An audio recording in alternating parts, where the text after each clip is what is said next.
Hi there, Matt. Hi, Hi, Sophia. Neil. Hello. Hi, Neil. How are you? Very well. How are you? Yeah, good, thank you. Hi, Jane. Hi Julie, nice to meet you. And you. Hi, Matt. Hello. Your hair got longer, Matt, since I know. You don't realise how dodgy it is until you get on here.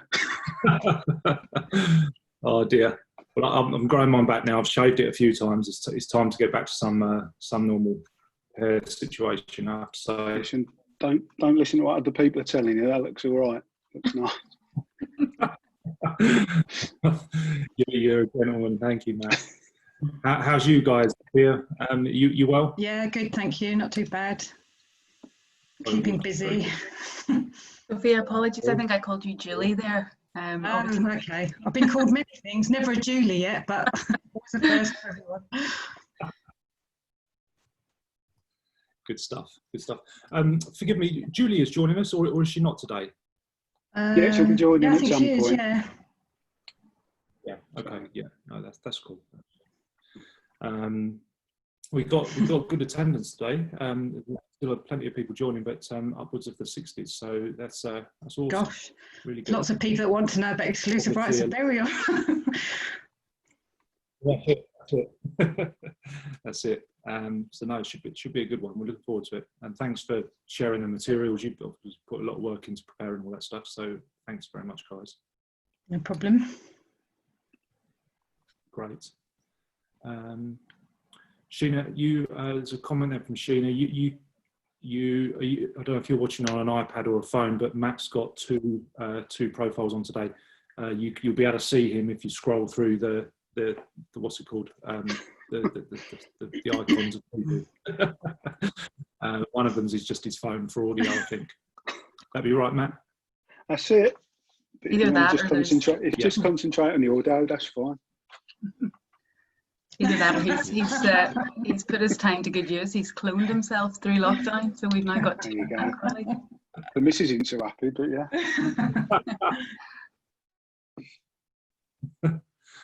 Right, so, yeah. Good job. Hi, Julie. Hello. Hiya. Hi, Julie. Hello. Oh, hello. You've had a haircut. I have.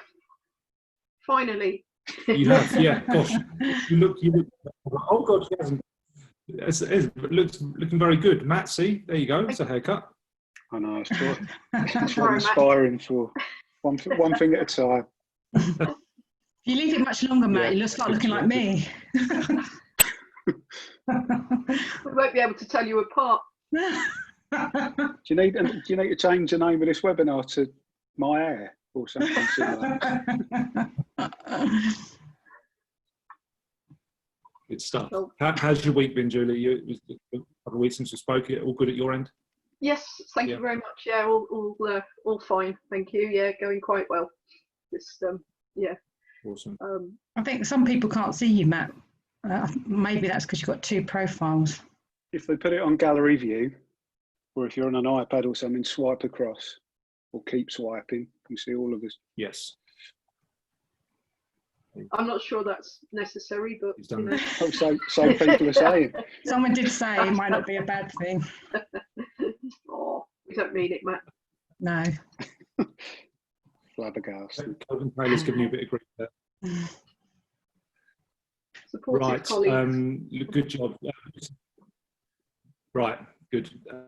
There's a wee bit of a delay on it on today. I don't know if you're getting that as well, but I'm certainly getting a bit of a delay. Hopefully that picks up. So apologies if I cut over anybody or that the sound does, it doesn't quite sync as well as it normally does. But fingers crossed that resolves itself. Well, listen, everybody's here. Thank you guys again. We're looking forward to another great instalment of the ICTM webinars facilitated by Plotbox. So thank you all for making the time, the presenters and the attendees who, of course, are busy doing their day jobs and so on. So we're very grateful for your time and your presence. So that's awesome. Got a great schedule today. We've got Matt and Sophia from the ICCM, in addition to Julie, of course, talking all things exclusive right of burial. And we've got Jane Askin from Plotbox, who's I won't go too far with introductions, but let you guys do that for yourselves. But talking on kind of employee engagement from a HR talent perspective with a COVID backdrop, I suppose. So that's all good.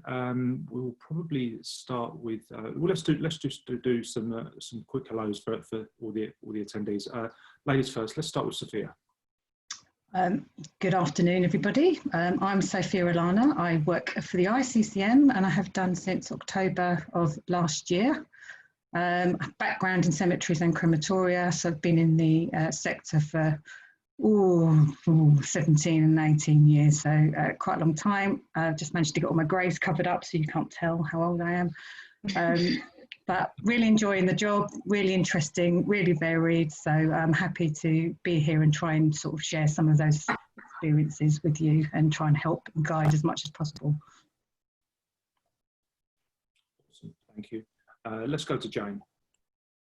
Thank you, Neil. Hi, everybody. So I'm Jane Askin. I am Head of Culture and Talent for Plotbox, and was invited along here today just to share some insights into how we have dealt with connectedness of our people and staff engagement throughout the lockdown and COVID-19 period.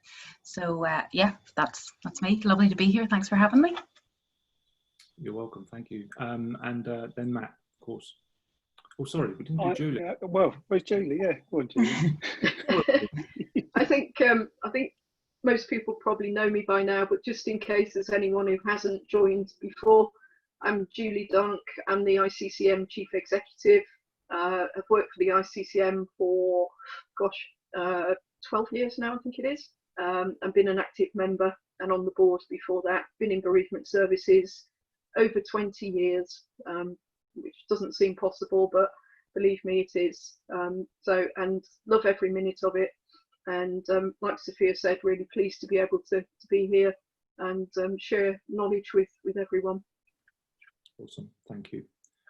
Thanks, Julie. And finally, Matt. So I'm Matt Crawley. I've been working for the ICCM as Technical and Member Services Officer for 3 years as of a couple of weeks ago, which has gone pretty sharpish. Same as Julia, I've been at it quite a while, won't say exactly how long. And apart from other things in my spare time, I like growing my hair. What job you do with that, Matt? It's fantastic work, honestly. Good stuff. Okay, good job. Matt, Sophia, you've got a presentation. You're happy for me to share my screen and pop that up? Yes, please. Yeah. No worries. 2 seconds.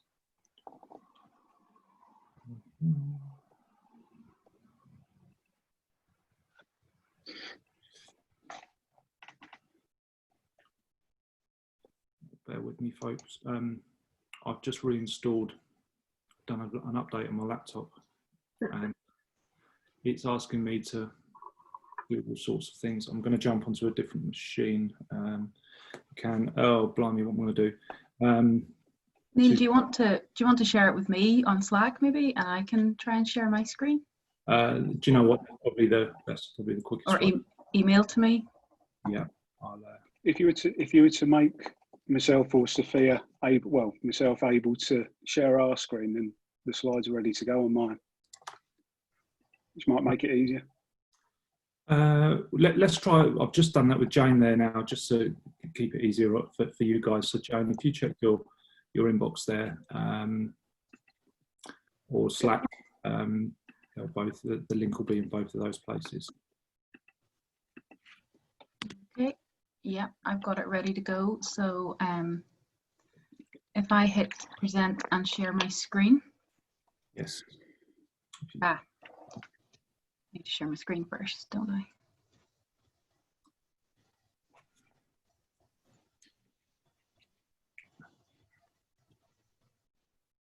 Brilliant. There we are. Okay. Sorry for that. Okay, brilliant. And then if you just let Jane know whenever you want to clip onto the next slide. But in the meantime, over to you guys. Okay. Sorry, have you shared the screen? Because I'm still seeing all of us. Yeah, I can see the screen. Oh, can you? See it. Yeah. Might just be me then. Carry on. Sorry. Okay. Yeah, okay. So I'll be kicking off the start of this, and Matt will be taking over. So welcome to our mini masterclass on exclusive rights of burial. This is probably one of the subjects that we get most calls about.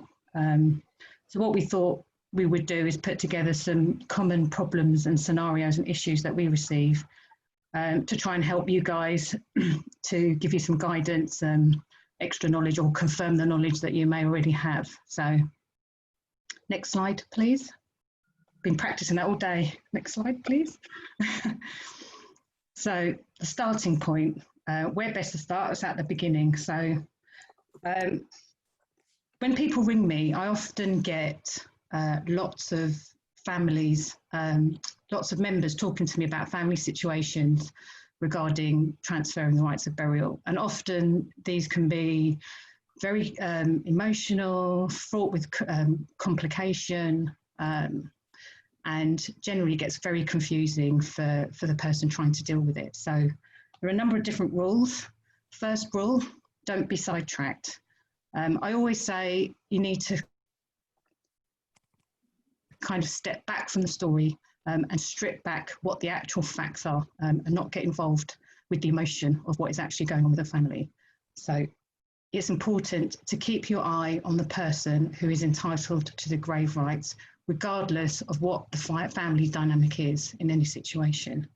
It's really important not to be influenced, not to have a moral judgment. You have to be impartial. Don't be swayed by the sympathy vote and get caught up in the story. It's really difficult. We're all human. We can all feel empathy with people, but we really need to really strip back and find out what the actual facts are of each grave situation. So with that in mind, this slide gives you an overview of the transfer exclusive rights of burial. So two scenarios: is the owner alive, or has the owner died? If the person is alive, really easy. We can do a transfer by using a form of assignment. Now again, often confusion arises over forms, because there are a number of different forms relating to exclusive rights of burial. But the key thing to remember is if a person is alive and they want to transfer the rights or add a name to the rights, you always use a form of assignment. If the person has died, it gets slightly more complicated. The rights forms parts of the estate of the deceased owner, and transfers can be done in a couple of different ways. So the first way is by using official legal document, which is either a grant of probate or a grant of letters of administration. And if neither one of these two documents are issued, then we would do a statutory declaration to confirm the details. It's probably worth mentioning or clarifying at this point, for those of you that don't know, that probate and letters of administration are issued when the value of a estate is over a certain amount. So often when people have property, or they have lots of money in their bank account, or they have a number of different assets, they need someone essentially to administer that estate, and that's what that document does. It gives them permission to do that. So as I mentioned before, when a grave owner dies, it gets slightly more complicated, but the first question I would ask is, did that person leave a will? So if they left a will, did it go to probate? And if they didn't leave a will, were letters of administration obtained?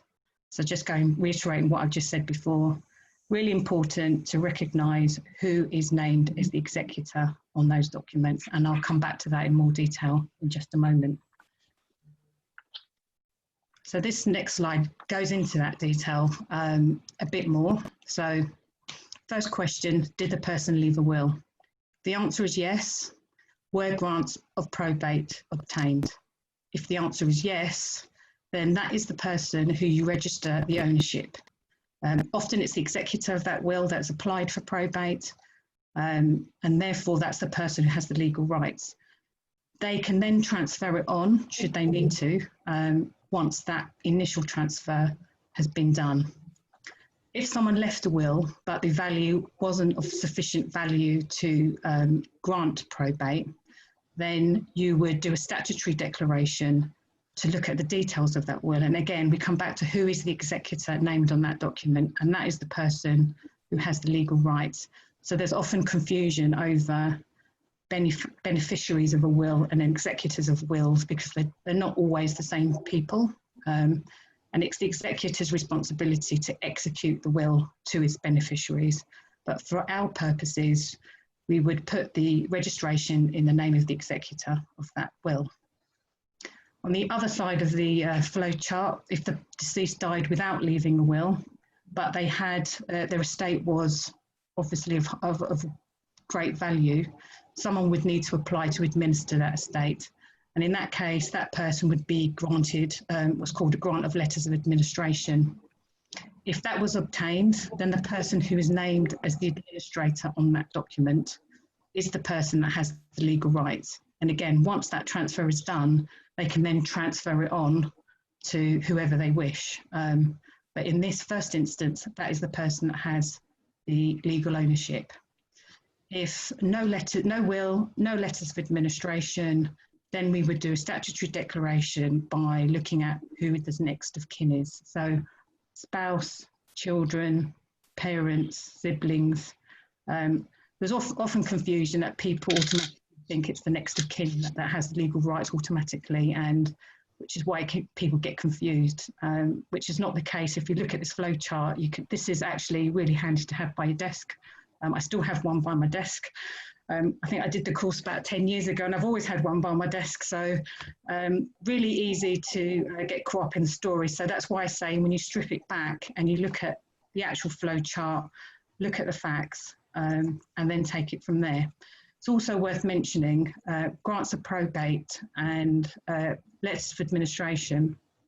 We always recommend that you see the original copy to make sure that it's authentic. So both of those documents, well, there used to be a seal, but I think now it's a hologram at the end, so you can see it's authentic. And with statutory declarations, these should be signed in front of a commissioner of oaths or magistrate before a transfer is done. So that would protect your authority and states that whatever they're saying, what's declared in that declaration is to be true as far as you're concerned. So that's the basis of what I would tell people when they ring. So I often go right back to the beginning and strip it and go through this whole process. That's how the phone call normally goes. There are often common queries and questions that then follow on, and I think Matt's going to take it and go forwards with that. So I shall hand over to you, Matt. But just add to that as well, it's something that comes up quite a lot where you're dealing with people that are upset and confused a lot of the time, and they might come to you and say, well, actually this person, they left the probate and there were letters of administration. Get that quite a lot, and it's quite reasonable to challenge that and say, well, you can't have both. It's either got to be one or the other. So your probate can only come off the back of a will or a proven will. Therefore, that's the instructions of the person during their lifetime that they've left, or the courts decide. So that's just a quick way to differ them two up. There's been a couple of questions as well from Mushtaq and Beth about the slides. At the very end of it, there's our email addresses. So if you get in touch with us, we'll email them out to whoever needs them. Okay. So coming up with 6 queries that we've got at the moment. So if people could open their chat box and tell us what they think, just a yes or a no, because these are things that are coming up on a regular, if not a daily basis, that may be of use to you. So if you already know some of these, fair enough. There's, I imagine, quite a few people on there where this might be new to them. So the question is, when progressing through the family tree of a deceased owner, so there's been no legal forms left, it can get to a stage where there's multiple children who might have the next entitlement. So just a Y or an N, does it go to the oldest child or the male children or something else? Yeah, so a few no's, oldest child. Okay, all children, right. So if we just have the answer up, if we could. So all children will have an equal entitlement. So this, in conjunction with those flow charts that Sophia's just shown, this is one of the most important things to get right. because we hear quite a lot, if you've got people that you're dealing with, particularly say from a traveller's family, there are still customs there where people say, well, actually the eldest child or the males always deal with everything. So where we're looking at the legal transfer, unfortunately that's not the case with us. So it needs to be everyone that has an equal entitlement. If for any reason, let's say if you had 4 or 5 children and a few of those have died, that's okay. The ones that are remaining, they're the people that have the next entitlement. And if all of them have died, it goes to the very last one, 2 have died. And you work down the family tree in stages like that. So hopefully that's cleared something up for you there. So question number 2. Next one. So if there are multiple children who hold the same entitlement, yet one is uncontactable, can we complete a stat deck stating that one's untraceable or estranged and continue to write the stat deck? So what we're asking is, there's someone that you can't contact that's got an entitlement, and you might put your stat deck together and say, these people are entitled, apart from this one who we can't get in contact with. Does that sound acceptable? So again, in the chat box, just a Y or an N. So no, a few yeses. So people are mainly saying no, but there are a few yeses, so we need to get this right then. So if someone's untraceable or estranged, it doesn't mean that they don't have their rights anymore.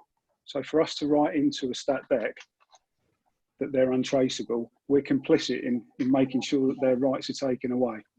So what we need to do is say to the family, unfortunately, you need to go and find out what's the situation. There's something that we say in the training course as well, that it's difficult to get across, but you're under no obligation to transfer these graves. Just remember that, but remember it in the right way. It's not a point blank, we just don't do it. But the onus is on the family to prove these things to you. So if they can't contact someone or they can't trace someone, they need to come back to you at the point that they have. So, okay, next one, please. Right, this is a very common one. What is the difference between the form of assent and a form of assignment? So we can just go straight through this one, Jane, please. So a form of assignment is used by a living owner to transfer or change the ownership of the exclusive right of burial, i.e. transfer to a new owner or add more names to the ownership. So if you remember from Sophia's flow charts before, living owner to living owner is a form of assignment. If it's assent, we use that where we transfer the ownership from an executor or administrator after the ownership has been transferred into their name by production of probate or letters of administration. So a bit of a mouthful, but nice and simple. What we're saying is me to someone else that's living, form of assignment, okay? The time that that changes is if the grave's been put into the person's name through production of valid forms, so probate or letters of administration. And just say that on the probate form, there's 2 or 3 people that are entitled to the grave, but all 3 don't want it. That's where you'd use a form of assent to take those names off. So you wouldn't use a form of renunciation like you might do with a stat deck. So hopefully that rings a bell for most of you. You use your form of assent to trim those down to the people that actually want the grave. Okay, similarly, if it's going to someone else completely different, that's fine too. Still a form of assent. So it goes into the executor or executor's name straight away and then off with a form of assent. I hope I've cleared that one up. Next one. So an inquirer, this is daily. So an inquirer has power of attorney for the grave owner and wishes to place the grave into their name to make it easier when the grave owner dies. What do we think, a yes or no? Are we able to do this? Can we put the grave into the person's name who's got power of attorney? It's all gone very quiet on the chat. No, yes. Okay. People might not want to show their hand here, not a problem. The answer is no. So if someone's got power of attorney, they're being asked to act on the person who they've got power of attorneys for best interest. So it throws up a number of things. The main one for everyone to remember is that if these graves form part of someone's estate and we decide to then start putting them in the names of the person that's got power of attorney, it comes with another problem where if that person that has got power of attorney now has the grave, if they were to die in the meantime, they'd also have the automatic right to go in the grave as a grave owner. So that's something to consider. And the second part, the most important part, is that you can't take those rights away of the person that they're dealing for, or they're dealing with the estate of, should I say. So what you could do as a workaround is to say, okay, let's have a look at this power of attorney that you've got, and we'll take a copy of that for our records, so that every time someone comes asking to do something with this grave, we know that we're looking for permission from someone separate to the grave owner for a finite amount of time. So it comes up quite regularly, but yeah, power of attorney, they can act on behalf of, but they can't take the rights away of. So just a little addition to that as well. If the person with power of attorney is asking to open the grave with someone that owns it, to bury someone that isn't the grave owner, you really need to consider that carefully. So just say that you've got a grave that's got one space in it, and you've got a grave owner where it would be reasonable to assume they're to go in the grave, yet the person with power of attorney wants to put someone completely separate into the grave. You've got a dilemma there whether to allow that or not. We would suggest you didn't, because acting on their best interests wouldn't be giving their grave space away to someone else as well. So I hope I've made that clear. So next one. Okay. An inquirer wishes to place a headstone on a grave. They're not the exclusive right of burial holder. They've tried to trace them but can't. They are, however, a relative of persons within the grave. So what we're saying there, the same as what we were talking about a little while before. You can't trace someone. Would you do a stat dec that includes that phrase, we can't trace this person, but we're going to carry on? We've already established that we can't do that, but can we do it where someone asks for a memorial to be erected? Is there something slightly different, do we think? Yes or no? No. Got one from Ian there saying no. Luke, any other thoughts? No. So pretty unanimous at the moment, all no's. There is actually a workaround for this one. So if you go on the exclusive right of burial training, this does come up, but it's really important that we get the parameters of when you can use this right. So a bit wordy, but here we go. So potentially a situation is covered in the local authority cemeteries order for this. So if you go right the way through this slide for us, Jane, please. So you'll have to bear with me for this one, it's a bit wordy. So it says under Article 10 that a burial authority may grant on such terms and subject to such conditions as they think proper to any person, basically rights to a grave. Okay, don't get any more complicated than that. But 10AB says, to the owner of a right described in any of that bit above, or to any person who satisfies them that he's a relative of the person buried in the grave, so we already know they're a relative from the last slide, or is acting at the request of such a relative, and it's impractical for him or such a relative to trace the owner of the right so described. So that's the bit that's saying we can't get hold of them, we don't know where they are. The right to place and maintain, or to put any additional inscription on a tombstone or other memorial on the grave space. Okay, so what that's saying is, you as the authority can make that decision if you allow someone that's related to the people or persons that are buried in the grave, the authority to place a headstone on, do an additional inscription, any number of things to do with a memorial, if you can't trace the owner. But you need to be really, really clear of why they can't trace them. So what parameters you set for working out if they've done enough to try and find this person is up to you, but you need to have at least investigated that. The way we get around it from an administrative point of view is you would do a statutory declaration, and that's the point where you could include the wording that says they've tried to trace this person, or I, as the person making the declaration, have tried to trace this person, and these are the reasons why I can't find them. I'm asking to do this, this and this to the headstone. And a special caveat at the bottom, if the person that owns the grave comes forward and they say it, for any reason they're upset with what's happened, I might also ask that they agree to put the headstone back to how it was before. Might never happen, but at least you're covered then on every level. So yeah, there is a workaround. There's just a comment that's come up there. We did that once, but then had the estranged daughter who objected to the memorial being placed on the father's grave. So yeah, that caveat that's in there should then mean that the person making the declaration shouldn't find it a surprise if you call them and say, right, we need to address what's happened to the grave so far. Okay, next one. This is quite a regular one. So an inquirer wishes to sell a grave back to the authority. Currently, we offer the cost of the grave at the time of purchase, less an admin fee, and we also ask for the original deed back. Would we need any other forms completing? This is one that a lot of people forget, but it's quite important that we get this form filled in, potentially, if there is one. So has anyone got an idea what that form might be? No? So bearing in mind what we said before, if we've got a living owner giving to a living owner, we always have a form of assignment. So in this case, it's a living person wanting to sell the grave back to the authority. Yeah, form of assignment, there you go. So they want to give the grave back to the authority, which is in effect another living item. So you give it over, get a form of assignment filled in, and that's you. Because if we don't do that, it's the same as what we say to families where they might turn up with a deed and say, I've got the grave because I hold the deed. You become the person saying that when you've got a deed and you haven't got a form of assignment filled in. So not a lot of work with that one.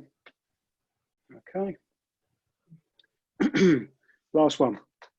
What should be included at the end of a stat deck, do we think? There's quite a few things that need to go on there. We'll just go through this one. So if we go right to the end. So 4 main aspects of what we're looking for. Although we say that indemnity forms aren't to be used, we can still put an indemnifying clause in, okay? We also need to reference the act that the statutory declaration is made under, an instruction for who should sign, and also an instruction for a solicitor's stamp. So if we go on to the next slide, this is what we suggest it should look like.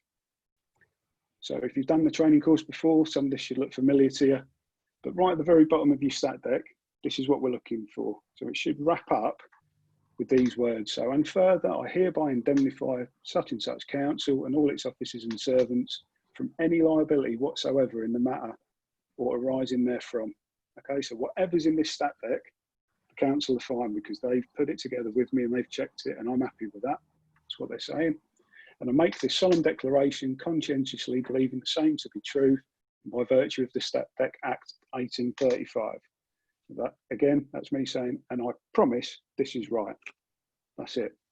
So signed by the person, declared at where they did it, in the presence of whoever and where the borough is, what the date is, and the name of the person that's witnessing it. Okay. So you see right at the very bottom, something that's come up in the last few years, just another couple of prompts there saying that the declaration is to be made before a magistrate or commissioner for oaths. Pretty straightforward. But where this declaration is witnessed by a solicitor, the completed form must also bear the stamp of the said solicitor's practice in order to be accepted. And it's really important that goes on because anyone could be signing it if it's a solicitor, but without the stamp, it's the same as when we're asking for formal documents like your probate and your letters of administration. If they need to bear a seal, so does this. So it's your final check and balance to make sure that it's fit for purpose, your stat decks. Okay. So just a quick review of what we've been through. As Sophia said, don't be sidetracked. It can be really difficult, particularly where you're dealing with graves where you've got potentially children in them and you've got warring families. It's not always nice. You can't be sidetracked by what they're telling you. You need to get to the crux of what's going on. Inquire about legal forms at each stage. So just to quickly tie that up as well, where we drop down levels of family trees, don't forget that we need to ask those important questions that we ask right at the start. Was there a will? Did it go to probate? We need to ask them at every stage that it goes to the next person that was entitled. Okay. Equal entitlements for runs of a family of the same level. Assignment versus assent. So assignment, living to living, assent. If you've dealt with probate or letters of administration and it needs to go somewhere else, that's what you're using. Limitations to power of attorney and erection of memorial. So again, bear in mind that there is a workaround for it, but it doesn't translate to changing rights. That's really important. You need to make that comparison. Selling graves back with a form of assignment. And that should be everything, I think. Or statutory declaration endings. So you know what they need to look like now. like I said, if you need some of these slides, if you go on to the next final slide, Jane, there are details. Just get in touch. We'll send them over to you, no problem. I hope you found it useful. Awesome, Matt. Thank you. All right. There's certainly a heck of a lot in that, and for somebody that's not as close to it as you guys, just it's amazing. I mean, there's some proper detective work there, and you know, things that go on that you would, as somebody that say is much close to it, I'm surprised that, you know, there's a heck of a lot there. So no wonder we're so well attended, and you know, there's clearly a lot of interest in the topic. So thank you. Apologies there as well. I understand that we've gone through that pretty quickly, but I'm conscious of time. But if anyone needs any extra details or anything like that, just get in touch with us. Brilliant. We're there. Thank you, Matt. So probably what we'll do, just in the interest of time, thanks, Jane, for hopping over to your presentation, and apologies for putting you on the spot to do that while I sorted out my machine. Janet, I see your question there. We're going to hear from Jane, and then we'll do a Q&A session at the end where you can take questions for, we'll take questions for Sophia, Matt and Jane. So Jane, whenever you're ready, feel free to hop on and kick off with your topic. You're on mute, by the way.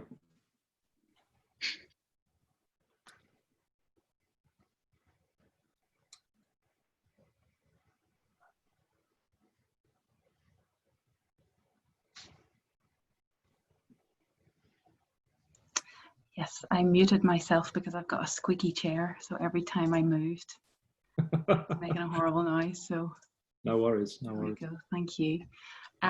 Lovely. Okay. Can everybody see that? Okay. Yeah. Yep. Thumbs up. Brilliant. So thank you, Neil, and thank you to Julie and Sophia and Matt for having me here today. The topic being connectedness, I have to say it's nice for me personally to make some connections with some of our friends and acquaintances in the death care and bereavement services and ICCFM across the UK. So it's lovely to be here. Thanks very much for having me. So March 2020, lockdown happened. This was the reality for me and a lot of people. This lady's house, I have to say, is a little bit tidier than my house. But at the start of lockdown, someone did say to me, it's not about work, you know, I'm not working from home, I'm at home trying to work. And that really, really resonated with me. And it guided me and it made me think about how the next few days and weeks would pan out. But I don't think any of my colleagues or I thought that when we headed out of the office on the 13th of March 2020, that it would be 145 days later, we would still be at home trying to work. So today I'm going to share with you some of my insights and the experiences that we've had around staff engagement initiatives and some of the guiding principles really that I would use both in terms of the pandemic and just in general about how to engage staff and how we've kept a sense of connectedness with our staff throughout lockdown. So I know this is a very informal setting. I'm not as au fait as Neil is with managing the kind of the questions or comments, so Neil will kind of keep an eye on those, but shout out any questions as you have them and we'll take some sensible breaks at various stages and we can engage in some discussion. So it's important to note here that there's not going to be a one-size-fits-all approach to engagement. I'm very mindful that our experiences at Plotbox may be very different to the experience that you've had, but what I do want to ask from you today is to be here with very much an open mind and open ears. If your first thought is, yeah, well, you know, that wouldn't work for us, I would challenge you to rethink and reframe that and move from, you know, yeah, but to what if. And just have that little kind of second thought come around, well, what if that could work? Because if you can get a little nugget of information that might help you and your organisation, then I think today will be time well spent. So in my role of as head of culture and talent, you know, it's not my job necessarily to make sure everybody is super duper happy all the time, but it is a part of my role to make sure that we create a culture and an environment where people can thrive, where people feel empowered, where people feel trusted, so that they can really give their best to us as their employers each day. Now that does become a little more complex whenever you experience or your organisation experiences a profound and sudden change in how they work. So for me, it wasn't necessarily about the fact that we were working remotely. Lots of organisations work remotely and do so very successfully, but for us, it was that sudden change and And that's really what can threaten your culture and what can threaten your engagement in particular. And not only that, not only the challenges internally, but I'm sure it will resonate with you that the frustrations you have when so many things that are beyond your control are having such a large impact on what you do and what you're expected to do and how you're expected to serve your families. In the same way, it's the same for us with how we serve our customers. So I'm going to take a quick straw poll, so I'm going to hand over to Neil, or Neil can work his magic on Zoom.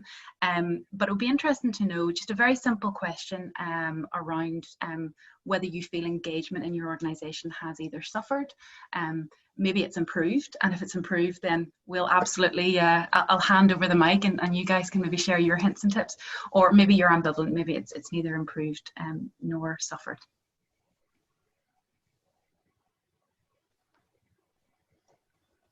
So those votes are coming in. I can see there's a reasonable split at the moment. There's still plenty there. So about half of you guys have voted. A few more to come in. Yeah, it's very interesting.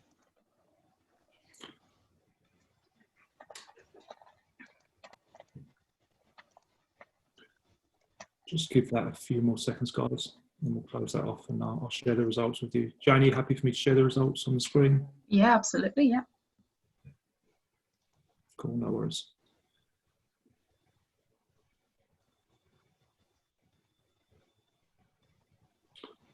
Okay. So we've got a couple of you guys voted in the chat. If you guys wouldn't mind, if you could answer that in the poll itself, that will add to the statistics. We'll just give that a couple of seconds. What's it looking like? Any trends that you're noticing, Neil, coming in? Reasonably even. There's a couple of there's a B probably slightly behind, but the first and the third are there. So, right, we're at 70%, and I'll finish that off and share those results with you. Interesting. Okay, so yeah, see there it is, a reasonably even split. And I mean, it's great. It's certainly the 23% to say that connectedness and engagement has improved. You know, that's wonderful, and I think that's something that you guys should be very, very proud of. And absolutely want to hear from you guys at the end, because as I go through these, you know, I want to be very clear. It's not like we've been, you know, it's not like we've always got it right all the time. There's definitely ways we can improve. And then 40% kind of sitting in the middle there. Okay. Well, that's useful just to kind of see where everybody's sort of heads and hearts are at the minute. So I'll move straight into kind of some of the strategies or the guiding principles. So communication, I think, is cannot be underestimated. I mean, I cannot stress the importance of communication. At the start of lockdown, we set out some fairly clear expectations with staff. You know, we asked every team to start their day with a 15-minute stand-up, and that really is just a quick call where you talk about what you did yesterday, what you're going to do today, and any blockers that you might have. It encourages team cohesion, and it just allows people not to get too bogged down with overwhelm. And then again, we asked folks to do a quick wash-up at the end of the day, and we still do that. You know, it's 145 days later, all our teams are still meeting in the morning and meeting in the afternoon. And it's just a great way to stay connected.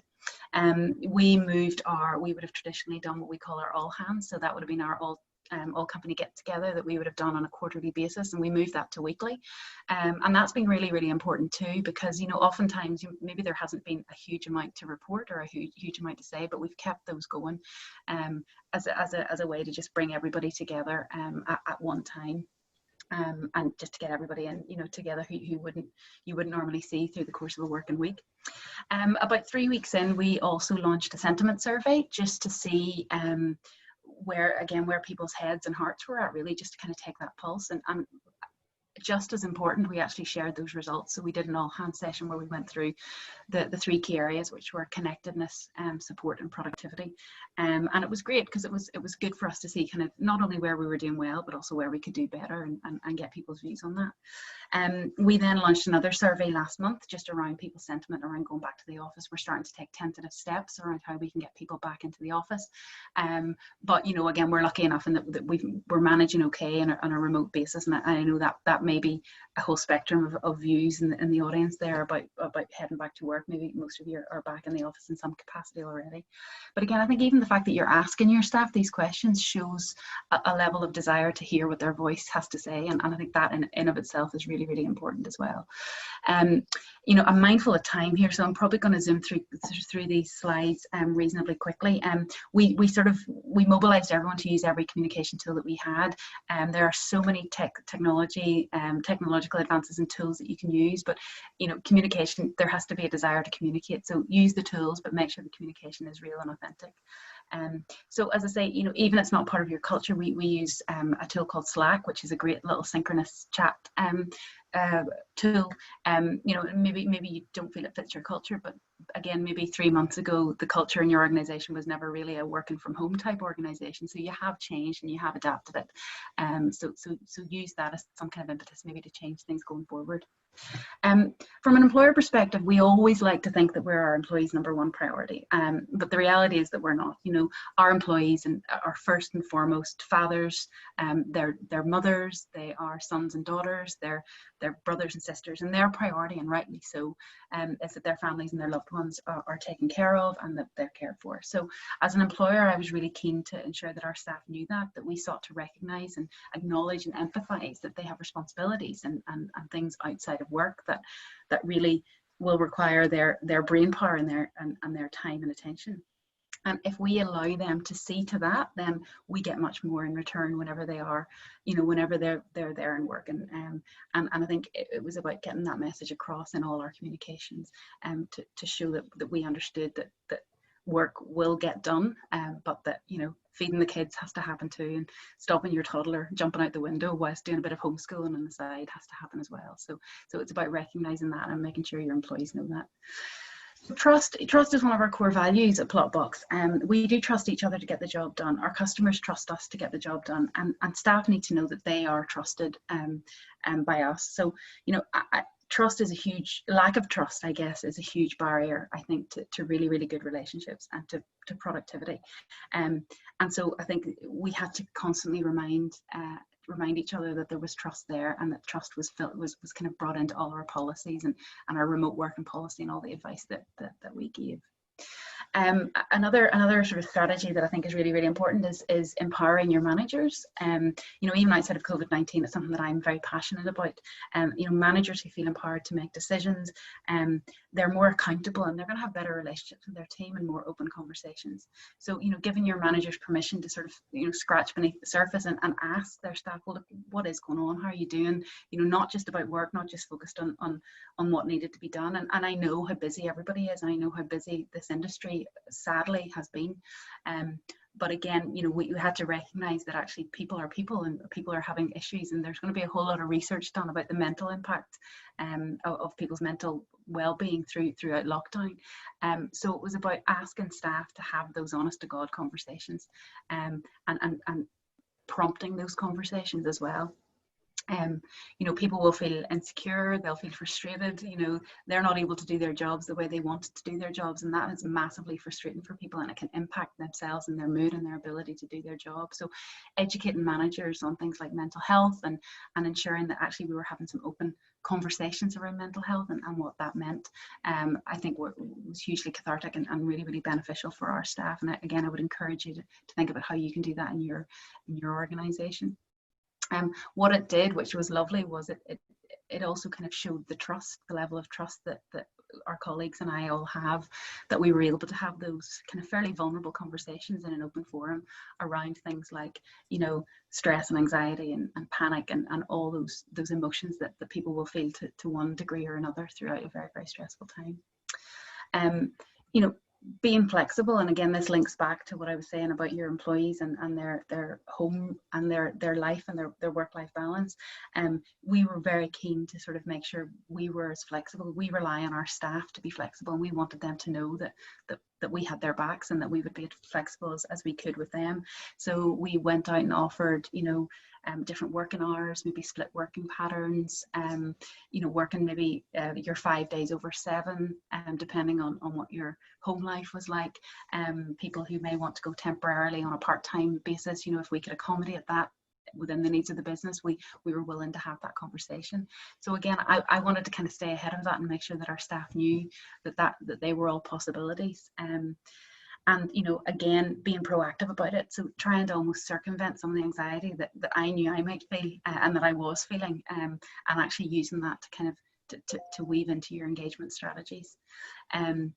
And I guess really, I suppose the last one really is, be creative. You may not consider yourself as a creative person, and that's fine, but you'll know someone who is. There will be someone in your organization or in your team who is. We have a very active social committee, so I was straight onto the social committee to say, look, how can we engage people? How can we kind of get them involved? And actually, they were far ahead of me. They'd already been through this. They'd had a meeting. They were discussing it, which was really, really encouraging. But even silly things like we did baby picture competitions. We did, the dogs of Plotbox. It's amazing how many people in our organization have pets and love their pets. One has a pet donkey. I mean, you learn stuff from these little fun games. We did some after work events, social events. We did a Plotbox quiz. So Gareth, one of our colleagues, hosted a great event. And one of our colleagues, sadly her wedding was postponed during COVID-19. So the girls and I, we all did a Zoom hen night, and we did a cocktail making class. So, they were really nice ways to sort of engage with people outside of work. And, some of the kind of less kind of, it wasn't all just fun and games. We also arranged for staff to have access to some online learning material that we arranged, and we were able to blag that free of charge. So we're mindful of cost, but we also knew that people didn't have the social life that they had before, and they may want to use some of their free time to do some learning. And quite a few of our staff did some online studying and passed some exams actually during lockdown. So it was a great way for them to spend their time and use that extra time that they had, either by not commuting or just not going out and having the social life that they maybe had. Didn't affect me. My social life sort of died about 10 years ago whenever my first daughter came along. So but yeah, I guess some of the I suppose unexpected benefits that we have found is that managers have really reported back to say that the quality of their conversations have improved. They've seen so much more empathy within their teams. They have witnessed, just amazing going above and beyond, which I think is really remarkable during the time that we're in. And our remote colleagues who always work remotely, who probably laughed at us all kind of fumbling around to find our feet when we went remote, they have actually felt a greater sense of connectedness as well. And I think they feel like there's an empathy there with their colleagues, because they now understand what it's like to kind of be working remotely. So look, just to wrap up and to summarize, communicate. I definitely find that sort of is woven through everything that we've done. Human first, employee second. Trust your employees and let them know that you trust them. Empower your managers to have great conversations and be flexible and creative. And again, just on a final note, it's never too late. Yes, we're 145 days in, but things have changed, and that phrase, the new normal, which we hear an awful lot, things will be different for some time to come. So do, give it a go. Lots of small little strategies can make big difference in terms of your engagement. And I hope Sean McAllister isn't listening here, but none of this is rocket science. These are all pretty simple techniques and tools and strategies that you can employ, and they don't always require a huge amount of effort, but I think you get big benefits from them. So that was a very quick whistle stop tour of some of our experiences and insights. So I guess I'll maybe hand over to you, Neil. Are there any questions or queries coming in that you want to share, or any comments, or does anybody want to let us know their experience? Yeah, thank you, Jane. There absolutely are. Guys, feel free to keep coming in if there's anything on the back of that that you want to ask to Jane. But there's a stack of things here on the back to kick off with, on the back, Sophia and Matt's piece. So I'll put these to you guys, Julie included, but whoever wants to take it. So just in the, I think the general order they came in, one from Janet Lewis. What if on probate the rights are reserved for someone else? Do we need to know, and is there any other document for it? Do we have a buzzer for who answers first? Yeah. Shall I go? Yeah, go on. If they're reserved on probate, it's all right. It just means that one of the executors doesn't want to use their rights now. So whoever you've got listed as the executor or executors on your form at that point, that's who you take your steer from. Nice and simple, that one. The power reserved would only come into play if the other executor disappears or dies or walks away and doesn't want to know. All right, brilliant. Good question. Janet says okay, so thanks to Janet and to you guys for answering that. One, I think it's more of a statement from Wendy, but if there's more to follow on from it, feel free, guys. And just to make it interesting, you have a situation where there is a will, but the executors are either unable or unwilling to act. And in that case, it's called letters of administration with will annexed. So thank you to Wendy for that. Question in from Liz Kenny, are you planning to run the full course again soon? I obviously need it. So this wasn't a full course, this was a taster masterclass. We do run a full course, and actually at the moment, because we're unable to obviously go out and visit where we'd normally, we have it online. So anyone interested in wanting to sign up, please email us, either all of us, one of us, any of us, and we can give you details on how we can set that up for you. But it is a lot. This was literally just touching the surface of the main points that we receive queries on. But as you referred to, Neil, this was just tip of the iceberg in some of the stuff that we get actually on the courses. So some of those individual scenarios we can deal with people on the courses. So we do run them online now. So if anybody wants to know more information, please contact us. Okay, brilliant. Thank you very much. So next one from Graham Harrison. This is in two parts. So first part, we have had an inquiry about purchasing the rights to a grave where her late partner is buried. His mother has requested to purchase the grave by instalments. She has completed purchase forms and an invoice was raised, but no payments have been received. And then second part here, the late partner is now wanting the deeds in her name. She wants to know if she can still purchase the plot. Can you advise? Take that one. Yeah. Okay. I think, Graham, as you've got a completed form from the mother, you are under an obligation to try and sort of process that. I probably would try contacting the lady and trying to work out the instalment payments. If that doesn't work, you could then start stepping up the pressure a little bit and saying that somebody else has expressed an interest in the grave, and if she's not able to start to pay as agreed, it may be that you would have to then consider selling the rights to somebody else. But I'd try every opportunity to sort of engage with the mum in the first instance, because you've agreed it basically. You've had the application, you've agreed the payment by instalments. It's just the payment hasn't been forthcoming. So I think I'd take quite a sympathetic approach in the first instance to the mum, and try and sort of find out what the problem is. It may be that she's, suffering financially. There may be something you can do to help with that. Do you agree, Soph and Matt? Yeah, definitely. Absolutely. Absolutely. So, No, I've seen it somewhere else as well where this came up, and the only thing that got them around it is the terms of engagement or terms of agreement that they sold it on the instalment plan specifically said, if this doesn't get sorted within so long, there are other options available to someone else coming forward. And they explicitly said it. So it was pretty straightforward for them, because they went, okay, well, that time's up. We gave them another go at trying to get it sorted, and then we had a lot of confidence in going over to someone else. So, but that's one authority that I know that actually wrote what they were going to do. I don't think it's that common. Okay. I think it's quite unusual to allow payment by instalment, actually. Yeah. Because you're basically in a credit agreement, and that's sort of governed by financial services. So you need to be a bit careful about how you agree that sort of thing. It's great that you can, because it can help people out no end. Another option is to reduce the or allow the exclusive rights to be purchased for a shorter number of years, to allow people to buy in at a cheaper rate, and then the rights can be topped up over the years. I introduced that at Bournemouth, so people could actually buy the rights for 5 years initially, as a way into paying for the grave. Okay.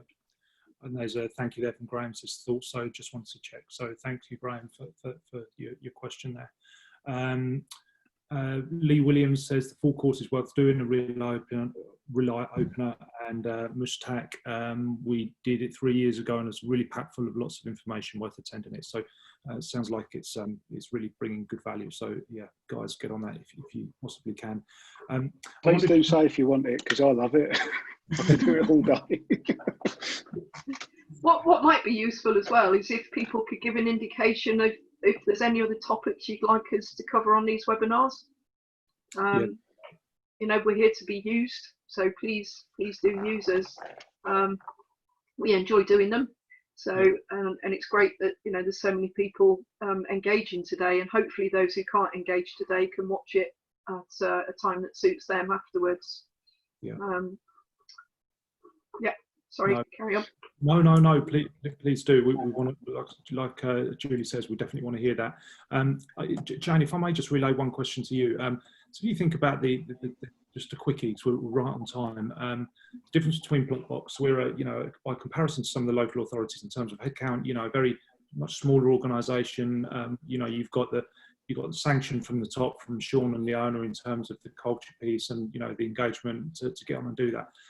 For organisations like the local authorities, who would have many different, you know, loads of facilities, loads of sites, lots of different teams and different specialisms, where maybe there's not that buy-in for the kind of, you know, engagement that you've outlined. How can teams like Bereavement Services start that within their own teams without it being something that's come down from the top, so to speak?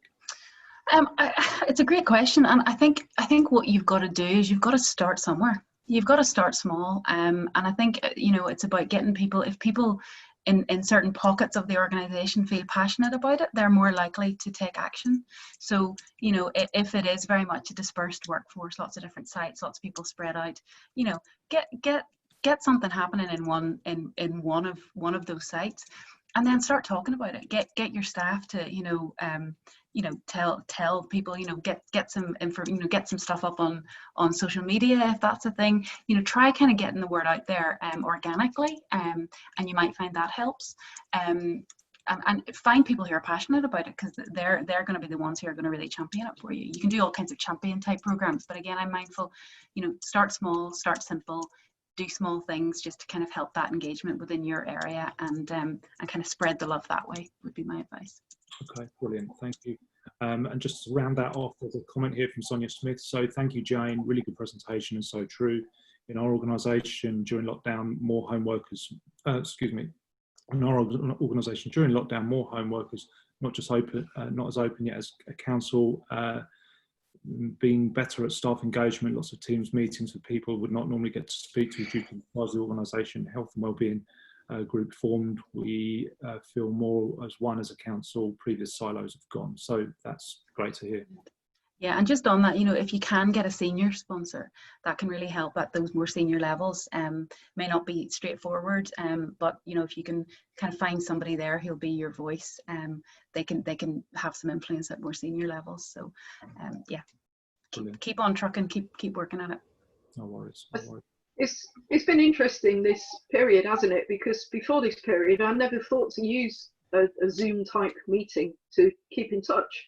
And actually, it's been really good. We have regular meetings, 3 a week, and we sometimes have a theme for those meetings. So we've got to know each other an awful lot better, I think. Yeah. And I think one of the most enlightening ones was where we did a "Would I Lie to You" session, where we had to say 3 things about each other. and the others had to guess which one was not true, and that was quite an eye-opener. Should we leave that there? Yeah. Try it with your teams, it's quite interesting. Hopefully you recorded that, Julie, and you can share with us all. I'm being paid not to at the moment, Jane. There's a lot of comments coming in. They want that as a topic for next week, guys. So we'll bring a glass of wine and a beer to Sounds good. Okay, good. Ruth Carr says, topic council funerals, please. So maybe that's just one to go into the mixer. So Ruth, thank you for the suggestion. Mushtaq, thank you. I see your thanks there. So look, Julie, you're about to go into DMAG, is that right? Cabinet office today. The Cabinet office changed from 11 till 4, so DMAG's not till tomorrow now. But yeah, I'm late for the Cabinet office meeting. Well, listen, So, you've more important places to be than chatting to us about. Nothing's more important than this, than our members. Good job. Well, Matt, just to get Julie away in time, unless anybody's got anything else to add, we'll wrap up. And thanks to Sophia, Matt, and Jane, and Julie again. It's a wonderful session. Thank you. Thank you. Thank you, everyone. Thanks, everyone. Cheers, See you in guys. 2 weeks. See you. Bye-bye. Bye. Bye. Ta-ra.